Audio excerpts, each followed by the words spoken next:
everybody. Welcome into the Mountaineers Now postgame show. I'm Schuyler, Callihan. Joined with me, as always, Christopher Hall, co-publisher on the site. West Virginia winning 85-64 over the Navy Midshipmen, improving to 7-2 on the season. And let's go ahead and dive right into our stats from today's game. West Virginia shot 11 of 24 from the three-point arc. They're filling it up early and often, rebounding 38-23 in favor of West Virginia. And then let's go over to some of the individual stats. Benini had a big game for Navy, the only one in double figures. He had 20 on the night. And for West Virginia, Trey Mitchell, 19.6 rebounds. Eric Stevenson, 13 points and 7 boards. And Joe Toussaint with a nice balanced game of 12 points, 7 assists, and 5 rebounds. So, Chris, it was funny because we were just talking about it. We don't know exactly what to talk about this game because it was kind of a night. I guess just kind of some of the things that you take away from this game, if any. Efficiency offense. Huggins talked about it yesterday. They didn't run half court sets at Xavier there the final 10 minutes. I know we talked about post game. They just weren't running their offense. You saw effort there, especially they saw a lot of 2-3 zones, something I don't think they really prepared for, and it's not something that you see a lot, especially in Big 12 play. But I thought you saw two veterans that do what they're supposed to do in that situation in their position. Trey Mitchell and Emmett Matthews Jr. Flashing to the middle and making them make a choice, either come up and guard them for the mid-range or set back underneath. And they made them pay for it a lot earlier. That's how they kind of jumped out to that big lead.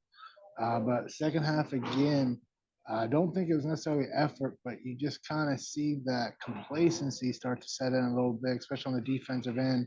I think Benini scored like 7 points in like a minute and a half or whatever it was, cut it down to 5. So it was good to see him.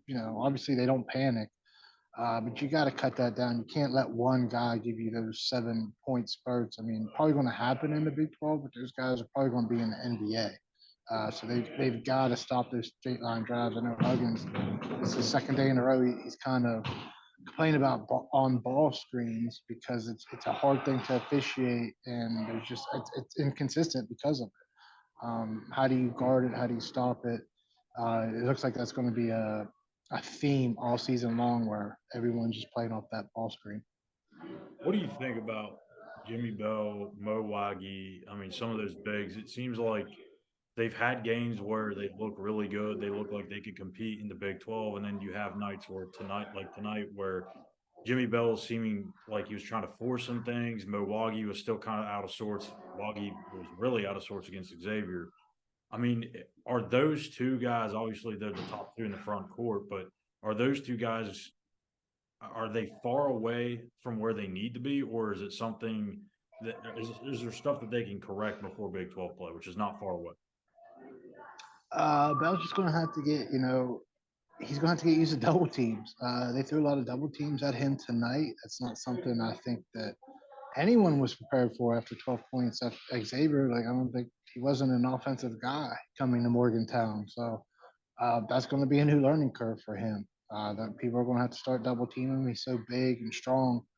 It's going to be hard to contend with him one-on-one. But they're going to have to, especially in the Big 12. There's too many scorers on the floor. Not too concerned about Bell. No, he's still young. He's got ways to go. He makes immature mistakes, but he listens. You can see him. You can see him improve. A lot of the inconsistency right now that you're seeing from him is he's just young, and the film's out on him. You can see his weaknesses on film. So coaches see it, and they're going to take advantage of it. He dribbles a little bit too much in the post, dribbles a little bit too far. He just got to commit one dribble and make his move to the basket. He learns that, he'll be fine. He keeps his head on the rim for the most part, so he'll be fine. It's just a lot of go back and look at the film, be coached, translate it on the floor. I don't think they're going to make leaps and bounds by Big 12 plays. It's going to be I don't think there was going to be a question. It was going to be a struggle in the front court. I think you would feel better now about the front court than going into the season. But it's still going to be a battle. But he's tough. He's tough to move. Yeah, I mean, like I said, the way they shot the ball tonight from three, I mean, that just goes to show you, like, sometimes this team may just have to win with its offense. And I know that's not a typical Bob Huggins type team, but I mean, do they have the firepower you think to consistently be able to do this to where if they get in some of these games in the Big 12 where the defense just isn't there for whatever reason, do they have enough guys you think that can hit shots consistently to just compensate for that lack of defense on the other? If they run offense, if they're struggling defense and the frustration is there, like it was at Xavier, you saw them try to all those guys try to win the game by themselves instead of working together. So they just have to play their game. Uh, they're going to have to try to find stops, especially late in the game, so they don't get so they don't get outscored, don't get a run put on them, like they did at Xavier. So that Xavier really was, when you kind of look back at it, it really was all right. Here's the bar. Like this is what happened. The team, even though most of these guys weren't here last year, resorted back to trying to win the game with one-on-one matchups, and that's not how you're going to win at this level at all. Like none of these guys can win the one-on-one matchups consistently. So they just got to stay the course and just run offense. They run offense, they'll be fine. They're getting the numbers they want on the side, especially with Bell.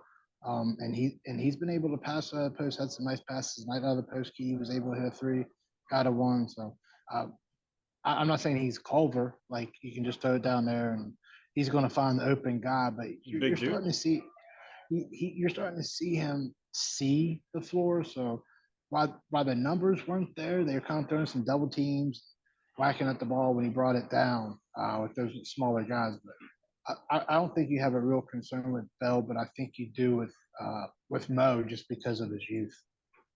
Yeah, West Virginia's next game against UAB. I'm gonna say BYU. UAB this Saturday. Next year we can do BYU. Yeah, next. But the Blazers, they're averaging 90 points a game. They're 7-1 on the season. Again, they're probably. I just did a quick glance at their schedule. Not a very challenging schedule, but this is a team that gave West Virginia a run for their money last year. I know we haven't really dove into UAB a whole lot yet, but just from the West Virginia side of things, just keys to the game for Saturday. What do they need to do to be able to come out with another win? I think they just have to continue to work defense, continue defense and rebound. And that was another area you could see those guys putting an effort blocking out on the outside and going to the weak side for rebound. So I think those are two areas they still have to continue to work on. They can run the offense. It's a matter of being patient and continuing to run the offense throughout the game and not getting frustrated, not letting the opponent get in your head and thinking you have to go down and score. So I think just defense and rebound. Those are two areas that continue to be a concern. And I know that was two areas that they really worked on the last 2 days. And you saw it tonight, but there was still they got to do something on ball screens where they just got to communicate better and figure it out. Yeah, now that should probably come with time, especially with these guys being as experienced as they are, like Eric Stevenson, Joe Toussaint, Keedy Johnson. Like these guys have a lot of experience under their belts. Just that kind of coming together as the season goes along and actually playing together for more than just a couple of weeks. So again, West Virginia winning it 85-64 over Navy. They'll be back at it at the WVU Coliseum on Saturday at 6 o'clock against the UAB Blazers. And that'll do it for us tonight. We'll be back for the Mountaineers Now post-game show Saturday evening as well. So be sure to hit that subscribe button on YouTube at Mountaineers Now. Follow us on Twitter at that same exact handle. And we'll see you guys then. Thanks for watching.